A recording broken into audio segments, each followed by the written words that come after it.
halkan aanu joognaa waxa weeye dariiqada xaaxi gaar ahaan waxaan u kuurgalaynay mashruucii ISDF maalgelinaysay sanduuqa horumarinta Somaliland laga maalgelinayay khuseeyay maxay ahaydee caafimaadinta xoolaha iyo calafka marka sida uu gudoomiyaha magaaladu sheegay waa 1600 saacadood ayaa loo qoday beero ah aduu 106 beerood sida u jeedaana imika calafku waa kan baxayba oo meel wacan buu marayaa sidoo kale waxa jirta biyo xidheen weyn oo iyadana lagu sameeyay doox xagga dambe laga sameeyay dooxaas markii hore dhulkii uu mari jiray daadkii baahi jiray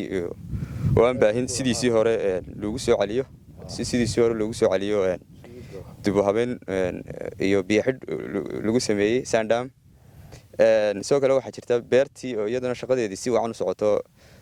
tusaale ama beer tusaalihii dadka lagu tusayay sida maxay ahayd calafka loo beero calafka xoolaha ee casriga calafyada kala duwan ee waliba xoolaheena nafaqada u leh sida gudoomaadka mid kale Suudaani garaas la yiraahdo aduu calafyo badan oo la daraaseeyay oo waxtarkay xoolaha u leeyihiin nafaqa ahaan iyo caafimaad ahaanba la tijaabiyay lagu beerayo marka mashruucii meel wacan buu marayaa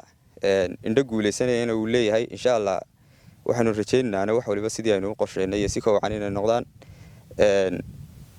saa gudoomiyuhu sheegay waxaanu rajaynaynaa inay baahida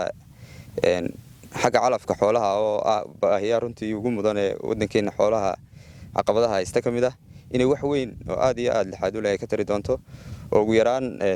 horta ay ku filaan doonto gobolkeena ay ku filaan doonto Togdheer iyo gobolada kale Somalilandba